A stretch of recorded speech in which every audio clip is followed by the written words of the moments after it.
2023 का सबसे क्लोज चुनाव, सबसे करीबी मुकाबला मध्य प्रदेश में होने वाला है। मुख्यमंत्री कौन बनेगा, कमलनाथ या फिर शिवराज, कहना मुश्किल है। यह इतना करीबी मुकाबला है, 2000, 3000, 5000 वोट से फैसला होगा।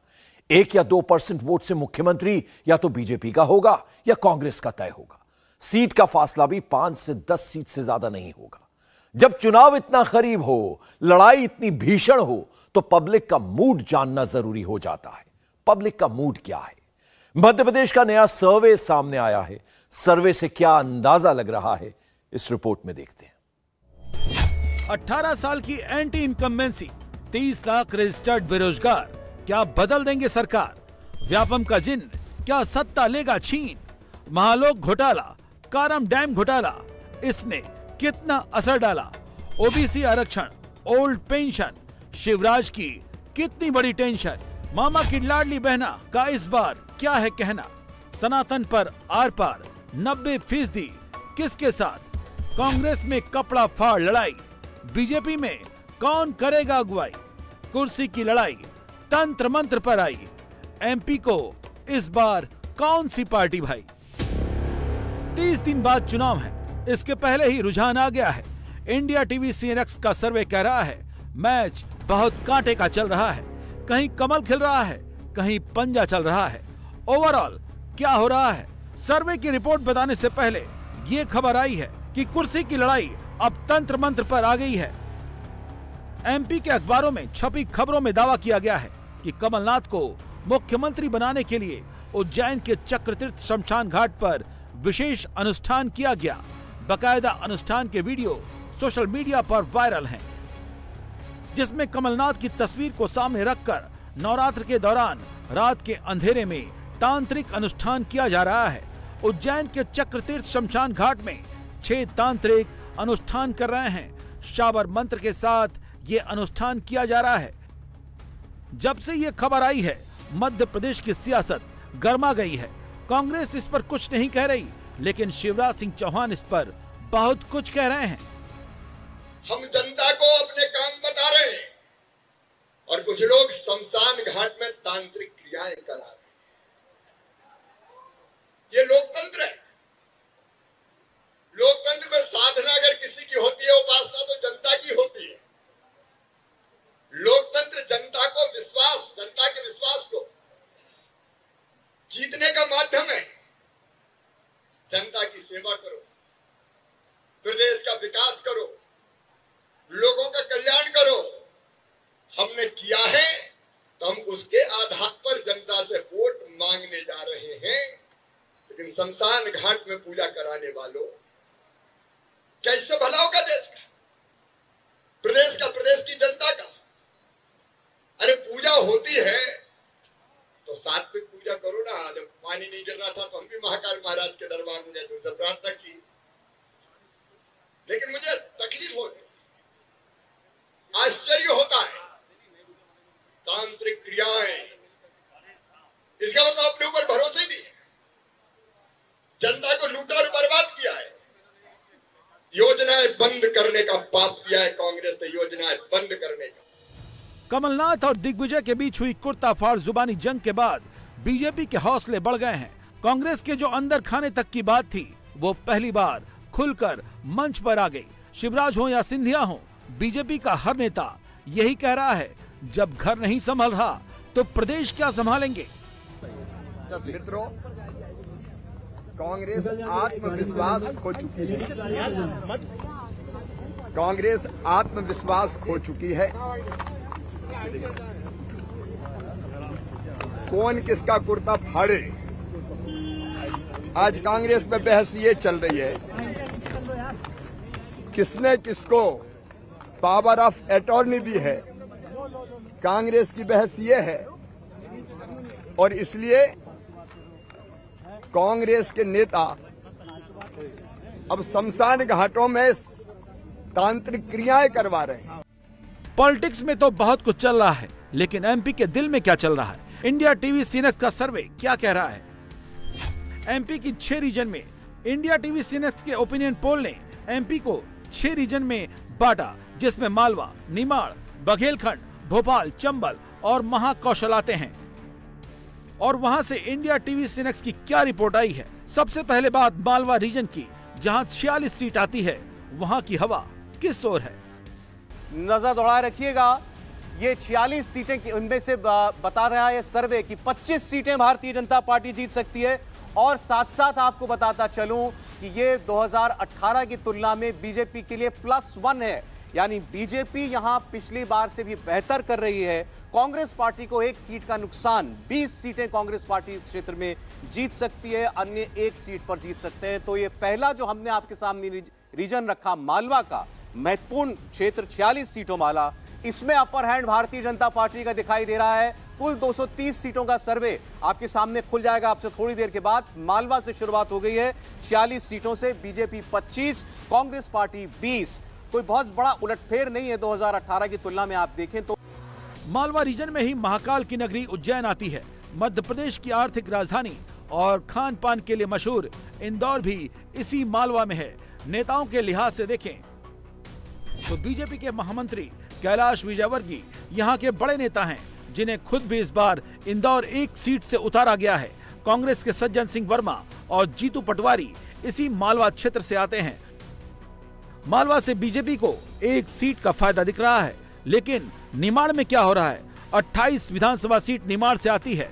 कहा तो ये जाता है जो मालवा और निमाड़ जीत जाता है, राज तिलक उसी पार्टी का होता है। भारतीय जनता पार्टी इन 28 में से 12 सीटें जीतती हुई दिखाई दे रही है। कांग्रेस पार्टी 15 सीटें जीत सकती है, अपर हैंड कांग्रेस का, और 1 सीट अन्य को मिलती हुई दिखाई दे रही है। लेकिन यहां पर आपको बता दें 18 की अगर आप तुलना करेंगे तो पॉजिटिव है बीजेपी के लिए।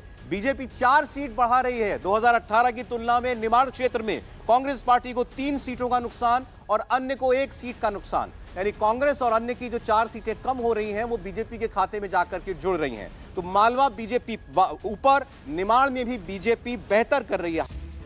2018 में कांग्रेस ने यहां जबरदस्त बढ़त बनाई थी। प्रदेश में उसकी सरकार भी बनी थी। कांग्रेस के लिए अरुण यादव और कांतिलाल भूरिया निमाड़ रीजन के बड़े नेता हैं। शिवराज सिंह चौहान के वन मंत्री कुंवर विजय शाह भी इसी रीजन से आते हैं।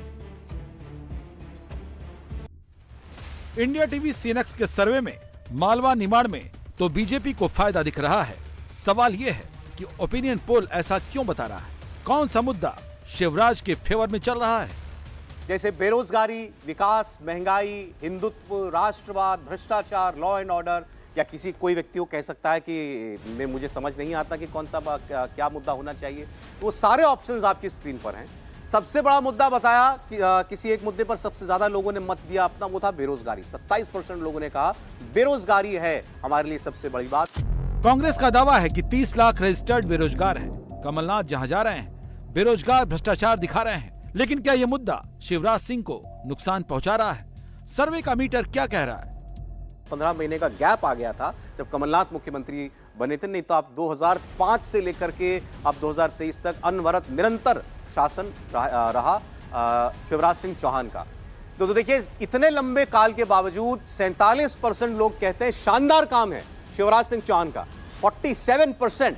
और ये तो अपने आप में उनके लिए एक बहुत बड़ी बधाई की बात है कि भाई अगर 17 साल मुख्यमंत्री रहने के बाद लगभग आधी आबादी आपको मानती है कि आपने शानदार काम किया है। 12% लोग कहते हैं औसत काम था शिवराज सिंह चौहान का, उनकी सरकार का, और खराब काम किया शिवराज सिंह चौहान ने अपने इस पूरे कार्यकाल में, ऐसा कहने वाले 41% लोग हैं। लेकिन इसमें अगर आप जो शानदार कह रहे हैं और जो एवरेज कह रहे हैं कि काम ठीक ठाक था, उनकी तुलना अगर आप उनको जोड़ दें तो ये 60% के ऊपर जाता है। तो ये शिवराज सिंह चौहान के लिए एक बड़ी उपलब्धि मानी जानी चाहिए। मतलब शिवराज का जलवा ओवरऑल बरकरार है। जो सवाल कांग्रेस और कमलनाथ उठा रहे हैं, क्या वो गलत है या शिवराज ने कोई जादू चल दिया है।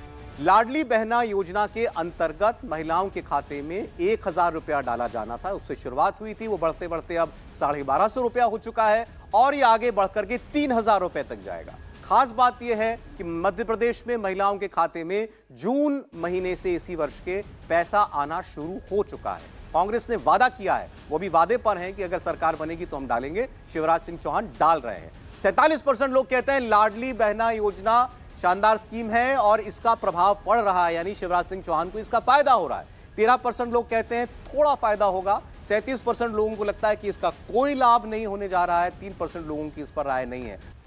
सर्वे बता रहा है कि शिवराज की लाडली बहना योजना का कमाल चारों तरफ दिख रहा है। योजनाएं और गारंटी बीजेपी कांग्रेस दोनों दे रहे हैं, लेकिन एमपी को यकीन किस पर है, उसका भी आंकड़ा इस सर्वे में आया है। जनता किसकी गारंटी पर भरोसा कर रही है, ये देखिए उस सवाल का आपके सामने रिजल्ट है। 44% लोग कहते हैं हमें बीजेपी के वादे पर भरोसा है, 42% लोग कहते हैं हमें कांग्रेस पार्टी के वादे पर भरोसा है। बहुत गैप नहीं छोड़ा है इसमें। बीजेपी के लिए ओपिनियन पोल में बहुत अच्छा नहीं है तो बहुत खराब भी नहीं है।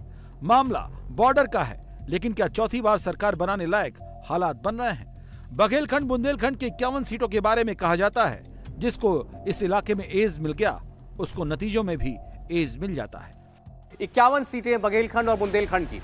ये देखिए यहां भारतीय जनता पार्टी बाजी मारती हुई दिखाई दे रही है। एक बार फिर 31 सीटों पर भारतीय जनता पार्टी आगे चलती हुई हमें दिखाई देती है, यानी इन 51 में से 31 बीजेपी जीत सकती है। और ये पिछली बार के मुकाबले बीजेपी के लिए नुकसान है, 4 सीटों का नुकसान है। यहां पर बीजेपी ने 2018 में इन 51 सीटों में और बेहतर किया था। 4 सीटें बीजेपी लूज कर सकती है 2018 की तुलना में बघेलखंड बुंदेलखंड में। कांग्रेस पार्टी को सीधे 5 सीटों का फायदा होता हुआ दिखाई दे रहा है। 19 पर कांग्रेस पार्टी की टैली इस रीजन में जाकर रुक सकती है, अन्य को 1, ये भी 1 का नुकसान है। पहले 2 थे, इस बार 1 हो सकते हैं। तो बड़ा साफ है बघेलखंड बुंदेलखंड भारतीय जनता पार्टी के लिए एक मुनाफे वाला क्षेत्र रहा है, पहले भी आज भी है। लेकिन बीजेपी यहां अपना एज जो है वो 2018 की तुलना में लूज करती दिखाई दे रही है। बीजेपी यहां पर थोड़ी पिछड़ रही है 2018 के कंपैरिजन में, लेकिन अभी भी वो काफी आगे दिखाई देती है कांग्रेस पार्टी से। 31 भाजपा, 19 कांग्रेस, 1 अन्य और बघेलखंड की कुल 51 सीटों का सर्वे ये था। अब जरा टॉप टैली पर नजर डालिए। 125 सीटें, 230 में से 125 सीटें, आधे से ज्यादा सीटें मध्य प्रदेश की, उसका सर्वे हमने आपके सामने रखा है। 68 पर भारतीय जनता पार्टी, 54 पर कांग्रेस पार्टी। ओपिनियन पोल में अगर बीजेपी को यहां नुकसान हो रहा है तो यह बड़ी चुनौती है। सवाल यह है कि इस इलाके में ऐसा क्यों हो रहा है? बुंदेलखंड बघेलखंड के इस इलाके में दलित और ओबीसी वोट बहुत मैटर करता है।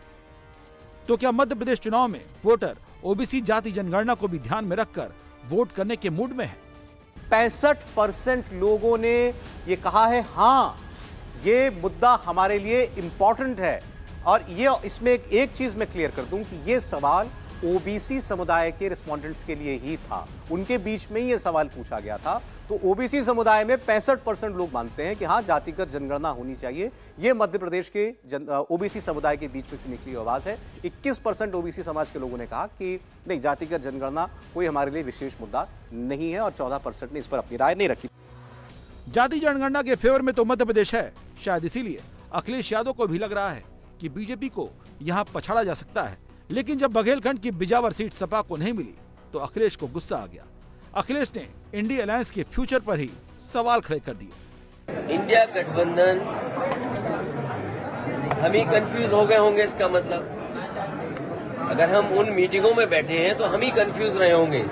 इसीलिए जिस व्यक्ति के बारे में आप बात कर रहे हैं, मुझे नहीं पता कि कांग्रेस पार्टी का कौन व्यक्ति इस तरह की बात कर रहा है। हमें तो ये लगा कि जब मध्य प्रदेश के मुख्यमंत्री जो रहे, पूर्व में कई बार मुख्यमंत्री रहे, वो रहे, उन्होंने मीटिंग बुलाई और पूछा समाजवादी पार्टी से। हमने अपनी पूरी परफॉर्मेंस बताई, किस समय पर समाजवादी पार्टी के विधायक कहाँ जीते हैं। कभी 1 जीते, कभी 2 जीते, कभी 5 जीते, और किस जगह हम नंबर 2 पे रहे। पूरी चर्चा हुई और रात भर 1 बजे तक समाजवादी पार्टी के नेताओं को जगाया उन्होंने और बातचीत की, पूरे आंकड़े देखे और आश्वासन दिया कि हम 6 सीटों पर विचार करेंगे। लेकिन जब रिजल्ट आया, घोषित की गई सीटें, तो समाजवादी पार्टी शून्य रही। अगर ये मुझे पहले दिन पता होता कि विधानसभा स्तर पर कोई गठबंधन नहीं है इंडिया का, तो हम उसमें कभी मिलने नहीं जाती हमारी पार्टी के लोग, न अपनी हम सूची देते कांग्रेस के लोगों को, न कांग्रेस के लोगों का फोन उठाते। लेकिन अगर उन्होंने ये बात कही है कि गठबंधन नहीं है, तो हम स्वीकार करते हैं गठबंधन नहीं है। और गठबंधन अगर केवल उत्तर प्रदेश में केंद्र के लिए होगा तो उस समय विचार किया जाएगा, और जैसा व्यवहार होगा समाजवादी पार्टी के साथ, वैसा ही व्यवहार उनको देखने को मिलेगा। यहाँ इंडिया टीवी सीरीज के सर्वे में भोपाल से क्या रिपोर्ट मिली है, भोपाल डिवीजन मध्य प्रदेश का राजधानी क्षेत्र है। भोपाल, विदिशा और राजगढ़ को मिलाकर बनता है भोपाल डिवीजन। यहाँ विधानसभा की 24 सीट है, मगर बीजेपी का मुकाबला राघोगढ़ के राजा साहब दिग्विजय सिंह से ही होता है। मध्य प्रदेश के मुख्यमंत्री शिवराज सिंह चौहान की बुधनी विधानसभा सीट भी इसी भोपाल रीजन में पड़ती है। भोपाल कौन जीतेगा? शिवराज भारी पड़ेंगे या दिग्विजय का विजय रथ चलेगा?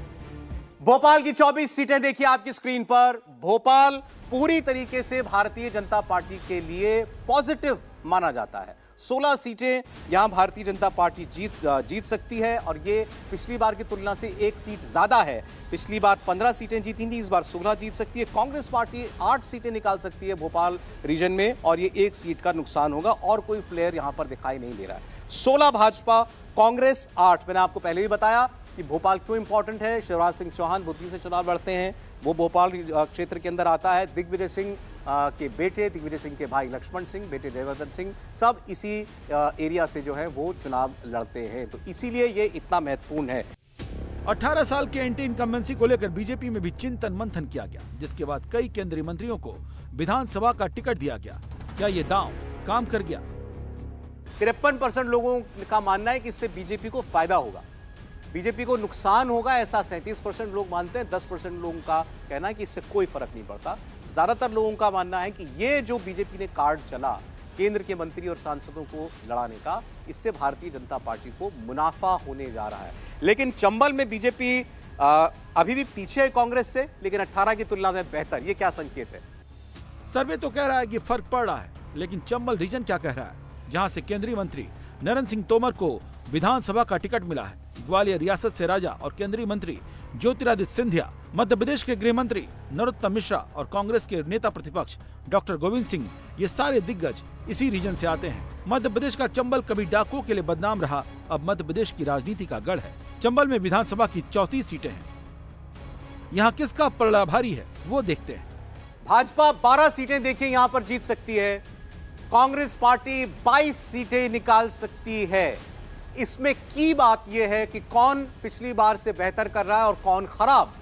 बीजेपी 5 सीटें जोड़ रही है। बीजेपी 5 सीटें 2018 से बेहतर कर रही है। कांग्रेस पार्टी को 4 सीटों का नुकसान हो रहा है, यानी ज्योतिरादित्य सिंधिया का जाना भारतीय जनता पार्टी में बीजेपी के लिए फायदे का सौदा साबित हो रहा है। चंबल रीजन में महाकौशल की 47 सीटों पर बीजेपी को पिछली बार से थोड़ा नुकसान दिख रहा है, लेकिन ओवरऑल सर्वे कह रहा है इस बार तो मध्य प्रदेश में कमल खिल रहा है। 230 सीटों की विधानसभा है। 115 भारतीय जनता पार्टी, हाफ पे मार्क, बिल्कुल जो हाफ पे मार्क है, आधा आंकड़ा विधानसभा का, वहां भारतीय जनता पार्टी खड़ी हुई दिखाई दे रही है। कांग्रेस पार्टी से आगे 110 पर कांग्रेस पार्टी का ग्राफ जाकर रुकता हुआ हमें दिखाई दे रहा है। तो ये अभी तक की टैली जो इस ओपिनियन पोल में निकल करके आई है, सरकार बनाने के, अपने दम पर सरकार बनाने के भारतीय जनता पार्टी बेहद नजदीक है। 116 सीटें चाहिए सरकार बनाने के लिए। 115 सीटें आज की स्थिति में बीजेपी जीत सकती है मध्य प्रदेश के अंदर। 2003 से लगातार चल रही सरकार होने के बावजूद 15 महीने का वक्त कांग्रेस पार्टी को मिला था। कमलनाथ मुख्यमंत्री बने थे, उनके काम को भी लोगों ने देखा है। मध्य प्रदेश की जनता ने 110 पर जाकर इस वक्त ठहरती हुई दिखाई दे रही है। लगभग रिवर्स से अगर आप इसको देखें स्थिति। इंडिया टीवी हर वक्त हर जगह डाउनलोड करने के लिए सर्च करें India TV news Google play store या ऐप स्टोर पर।